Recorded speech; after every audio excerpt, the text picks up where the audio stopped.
सभी को मेरा नमस्कार। मैं कपिल नैन पी विद्यापीठ के इस यूट्यूब चैनल पर आप सभी का स्वागत करता हूं। जैसा कि हमने बताया था कि हम जो पीजीटी है, पीजीटी एचटेट के लिए एक सिलेबस की वीडियो लेकर आएंगे कि कहां से क्वेश्चन पूछे जाते हैं और किस प्रकार से क्वेश्चन पूछे जाते हैं।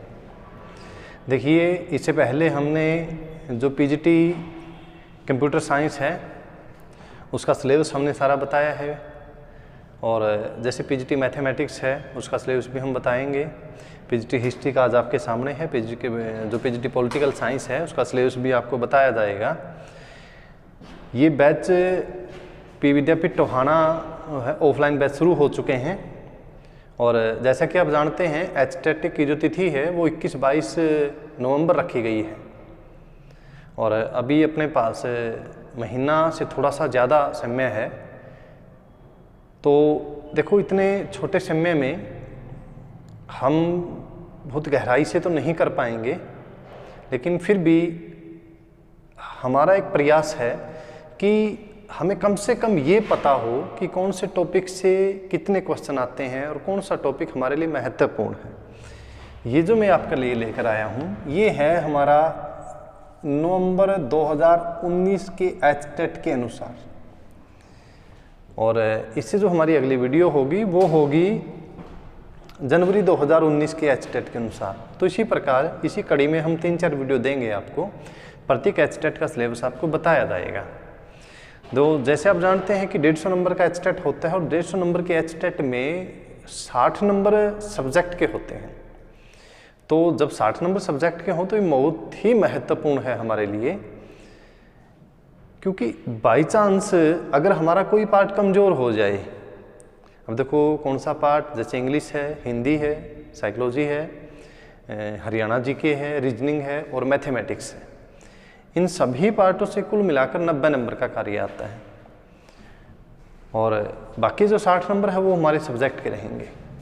तो एचटेट क्लियर करना कोई बहुत बड़ी बात नहीं है। हमारे मन में एक सीधा सा होना चाहिए कि अगर हम अपने सब्जेक्ट को मजबूत कर लेंगे तो बाकी पार्ट हमारे चाहे कमज़ोर भी हो जाएगा, कोई दिक्कत नहीं है। 40+ अगर नंबर हम ले आएंगे सब्जेक्ट में तो एचटेट आराम से होगा। कईयों ने बताया कि 2017 का एचटेट बहुत कठिन आया था, लेकिन हम उसमें भी आपको बताएंगे कि किस प्रकार से हमें करना है। अगर बाई चांस बहुत ज़्यादा कठिन आ जाए तो फिर हमें क्या करना होगा। तो आज की जो हमारी ये कड़ी है इसमें हम पीजीटी एचटेट में 2019 नवंबर 2019 में कौन से टॉपिक से क्या आया था उसके बारे में बात करेंगे। देखो, 3 प्रकार का हमारा इतिहास है, ये हम बात नहीं करेंगे, क्योंकि जो पीजीटी लेवल का विद्यार्थी होता है पोस्ट ग्रेजुएशन के बाद ही एग्ज़ाम होगा, और इतना तो उसको पता होगा कि प्राचीन इतिहास, मध्यकालीन इतिहास, आधुनिक इतिहास और विश्व, 4 पार्टों में हम इसको डिवाइड करते हैं। तो जो हमारा प्राचीन इतिहास है, प्राचीन इतिहास में सबसे बड़ा जो पार्ट होता है शुरुआत, जिसको हम प्रागैतिहासिक काल बोलते हैं, प्रो हिस्टोरिकल पीरियड, और आद ऐतिहासिक काल या प्रोटो हिस्टोरिकल पीरियड। तो प्रो हिस्टोरिकल पीरियड में, प्रागैतिहासिक काल के अंदर सबसे ज़्यादा क्वेश्चन पूछे गए थे, 4 क्वेश्चन इससे पूछे गए थे। इसके बाद जो हमारी इंडस सिविलाइजेशन है, सिंधु घाटी सभ्यता, सिंधु घाटी सभ्यता से हमारे 2 क्वेश्चन पूछे गए थे। एक क्वेश्चन चुनहोदड़ों का था सिंधु घाटी सभ्यता में। यात्रियों का वर्णन से 2 क्वेश्चन आए थे। यात्रियों का वर्णन है कि जैसे बहुत से यात्री थे जो भारत में आए थे, जिनसे हमें भारत के इतिहास की जानकारी मिलती है, चाहे वो चीन के रहे हों या अरब देशों के यात्री रहे हों, तो उनसे हमें 2 क्वेश्चन यहाँ पर आए थे। वैदिक जो पीरियड रहा है हमारा, वैदिक काल, जो हमारा 1500 BC से लेकर 600 BC का काल रहा है, 4 वेद रहे हैं, वहाँ से हमारा एक क्वेश्चन पूछा गया था। महाजनपद, देखो महाजनपदों की संख्या 16 है, और महाजनपदों में सबसे बड़ा महाजनपद जब बात करते हैं कंपटीशन के हिसाब से तो मगध है। तो महाजनपद से 3 क्वेश्चन पूछे गए थे, और 3 के 3 क्वेश्चन जो है वो मगध थे। 3 के 3 क्वेश्चन। रचनाकार, इतिहास को लिखने वाले जितने भी रचनाकार हुए हैं उनसे एक क्वेश्चन पूछा गया था। एक क्वेश्चन जैनिज्म से था, जैन धर्म से। देखो, जैन धर्म, बौद्ध धर्म इस्लाम धर्म और सिख धर्म, यहाँ से इतिहास में क्वेश्चन रहते ही रहते हैं। अब पिछली बार जैन धर्म से था और 2019 जो जनवरी में हुआ था उसमें बौद्ध धर्म से क्वेश्चन पूछा गया था, ध्यान रखना। गुप्त काल से एक क्वेश्चन पूछा गया था, सॉरी 2 क्वेश्चन गुप्त काल से पूछे गए थे। राष्ट्रकूट जो हर्ष के बाद एक रहा है, जो त्रिकोणीय संघर्ष हुआ था उनमें राष्ट्रकूट भी था, तो राष्ट्रकूटों से एक क्वेश्चन पूछा गया था। कृष्णदेवराय, दक्षिण भारत के जो राज्य हैं उन दक्षिण भारत के राज्यों से 2 क्वेश्चन पूछे गए थे, एक आधुनिक काल में पूछा गया था, सॉरी एक मध्यकाल में पूछा गया था और एक जो प्राचीन इतिहास है उसमें पूछा गया था। तो कृष्णदेवराय से एक क्वेश्चन पूछा गया था। हर्षवर्धन से कितने क्वेश्चन पूछे गए थे? एक क्वेश्चन। हर्षवर्धन जो पुष्यभूति वंश है उससे एक क्वेश्चन हमारा पूछा गया था। तो टोटल कितने क्वेश्चन पूछे गए थे? ध्यान रखना, टोटल 19 क्वेश्चन। तो कितने क्वेश्चन? 19 क्वेश्चन पूछे गए थे। किस काल से? प्राचीन इतिहास से। अब बात आती है मध्यकाल। मध्यकाल में अक्षत्रिय राज्य, छोटे छोटे क्षत्रिय जो राज्य थे, क्योंकि जब मुसलमानों का भारत पर आगमन हुआ 712 ईस्वी में मोहम्मद बिन कासिम, उससे मध्यकाल की शुरुआत मानते हैं और क्षत्रिय राज्यों से 2 क्वेश्चन हमारे पूछे गए थे। सल्तनत काल, जो दिल्ली सल्तनत है, दिल्ली सल्तनत से महत्वपूर्ण काल है, तो यहाँ से कितने क्वेश्चन? 2 क्वेश्चन पूछे गए थे। मुगल काल से, मुगल काल सबसे बड़ा काल है, 1526 से लेकर हम 1707 का जो समय है इसको महत्वपूर्ण मुगल काल मानते हैं। हालांकि मुगल 1857 तक रहे हैं, लेकिन यहाँ जो महत्वपूर्ण मुगल थे वो इसी काल में माने जाते हैं और ये इसी काल से लगभग 1717 तक। हालांकि 1707 में औरंगजेब के बाद मुगल काल जो है वो पतन की तरफ अग्रसर हो चुका था, लेकिन अंतिम मुगलों का जो क्वेश्चन पूछा गया था वो 1717 का पूछा गया था। तो 7 क्वेश्चन आए थे, ध्यान रखना, 7 क्वेश्चन, बहुत बड़ा पार्ट है मुगल काल। यूरोपियों का आगमन, अब यूरोपीय भारत में आए, कंपनी का आगमन हुआ तो कंपनी ने कारखाने लगाए, कौन कौन से युद्ध हुए, वहाँ से 2 क्वेश्चन पूछे गए थे। एक सूर्य मंदिर का क्वेश्चन पूछा गया था। दक्षिण भारत के जो 14 क्वेश्चन, मध्यकाल से कितना? 14। क्यों कम क्वेश्चन क्यों आए मध्यकाल से? क्योंकि मध्यकाल का जो टाइम है वो छोटा है इसलिए, और मध्यकाल में जो वंश हैं वो इतने ज़्यादा वंश नहीं हैं। आधुनिक बक्सर के युद्ध से क्वेश्चन पूछा गया था। एक 1857 जो हमारा पहला स्वतंत्रता संग्राम था उससे 2 क्वेश्चन पूछे गए थे, महत्वपूर्ण है ये।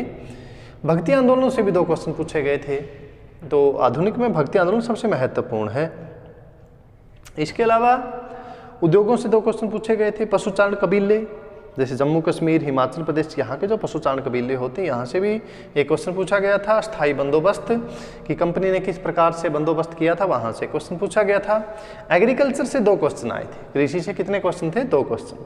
इंडियन नेशनल आर्मी जो आज़ाद हिंद फौज है वहाँ से भी एक क्वेश्चन पूछा गया था, कैप्टन सहगल से संबंधित क्वेश्चन था वो। लोकनायक कि लोकनायक किसको बोला जाता है, यहाँ से क्वेश्चन पूछा गया था। सांग का एक क्वेश्चन पूछा गया था और वास्तुकार के 2 क्वेश्चन पूछे गए थे। तो कुल कितने क्वेश्चन यहाँ से पूछे गए थे? 16 क्वेश्चन।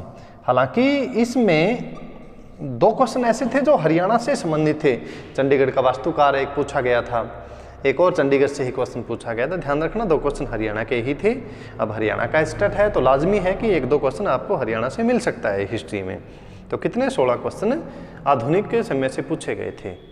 तो अगर हमारा ये पार्ट मजबूत है तो एचटेट तो हो गया। एचटेट तो 30 क्वेश्चन यहाँ हो जाते हैं और 19 क्वेश्चन ये है, 49 क्वेश्चन हमारे हो जाते हैं, 50 क्वेश्चन लगभग हमारे हो जाते हैं इतिहास से। और ये भारत का इतिहास। अब बात विश्व इतिहास।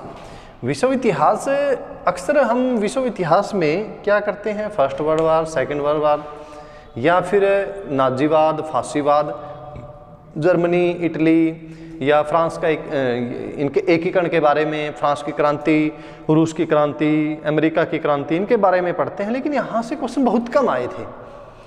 चाइना से 2 क्वेश्चन पूछे गए, जापान से क्वेश्चन पूछा गया था, जर्मनी से क्वेश्चन पूछा गया था, फ्रांस से क्वेश्चन हमारा पूछा गया था, खलीफाओं से क्वेश्चन पूछा गया था, धर्म युद्ध हुआ था उससे क्वेश्चन पूछा गया था, पुनर्जागरण काल से भी क्वेश्चन आया था, रोम से भी एक क्वेश्चन पूछा गया था, बगदाद से भी एक क्वेश्चन पूछा गया था। हालांकि खलीफाओं से संबंधित ही था, अरब देशों से भी एक क्वेश्चन पूछा गया था। तो 11 क्वेश्चन। अगर हम ये माने कि ये जो हमारा पार्ट है ये थोड़ा सा कमजोर रहता है तो हमें किस पार्ट पर ध्यान देने की आवश्यकता है? इस पार्ट पर, क्योंकि जब हम कंपटीशन की तैयारी करते हैं तो विश्व इतिहास को कहीं ना कहीं हम पीछे रखते हैं। पीछे क्यों रखते हैं? कंपटीशन में विश्व इतिहास के क्वेश्चन कम आते हैं, लेकिन जब पीजीटी लेवल की बात है, पीजीटी में विश्व इतिहास का एक वजूद है, एक मायने रखता है विश्व इतिहास। लेकिन अगर हम इसको थोड़ा सा भी साइड में रखें तो एचटेट तो हमारा यहीं से हो जाता है। हमें इतना ज़्यादा ध्यान देने की आवश्यकता नहीं है इस पर। तो अब जो 60 नंबर है उसमें से हमें लेना कितना है? देखो, ले तो आप 60 के 60 भी सकते हो, लेकिन अगर हम 40 प्लस या 45 स्कोर यहाँ पर कर लेते हैं, 45 अगर हम स्कोर कर लेते हैं तो मुझे नहीं लगता कि एचटेट हमारा रहेगा, एचटेट हो जाएगा। आप 95 प्लस स्कोर एचटेट में आराम से कर सकते हो अगर हम इसमें 45 प्लस स्कोर कर लेते हैं, क्योंकि अन्य जो हमारे पार्ट हैं वो हो सकता है सभी के मजबूत ना हो, सभी के कमज़ोर भी नहीं हो सकते, तो यहाँ से हम एचटेट कर सकते हैं। इसी प्रकार जो हमारी नेक्स्ट वीडियो होगी, नेक्स्ट वीडियो में हम 2018 के जो पीजीटी है उसके बारे में बात करेंगे कि 2018 पीजीटी में क्या पूछा गया था हिस्ट्री के अंदर। आशा है कि आप यहाँ समझ गए होंगे, तो स्क्रीनशॉट आप इसका ले सकते हो कि कहाँ से क्या आया था। ये हमारी मदद करेगा कि हमें पढ़ना क्या है। कई बार हम ऐसी चीज़ें पढ़ना शुरू कर देते जहाँ से क्वेश्चन ही नहीं पूछा जाता। देखो, 2 प्रकार का पढ़ना होता है, एक तो आपको कंपटीशन के लिए पढ़ना होता है, एक आपको नॉलेज के लिए पढ़ना होता है। नॉलेज के लिए आप कुछ भी पढ़िए, लेकिन कंपटीशन के लिए हमें इस बात की जानकारी होनी चाहिए कि हमें क्या नहीं पढ़ना। इस बात की जानकारी सबको है कि पढ़ना क्या है, लेकिन इस बात की भी जानकारी होनी चाहिए कि हमें क्या नहीं पढ़ना। तो हमें क्या नहीं पढ़ना, हमें इनके अलावा, जैसे हम महाजनपद में बात करते हैं, 16 महाजनपद है, 15 के बारे में तो हमें पढ़ना ही नहीं है कुछ। 15 के बारे में हमें ज़्यादा नहीं पढ़ना, हमें केवल मगध के बारे में पढ़ना है, क्योंकि वहीं से 3 क्वेश्चन हमारे पूछे गए थे। तो इस वीडियो को ज़्यादा से ज़्यादा शेयर करें, चैनल को ज़्यादा से ज़्यादा सब्सक्राइब करें। ओके, आज के लिए इतना ही, धन्यवाद।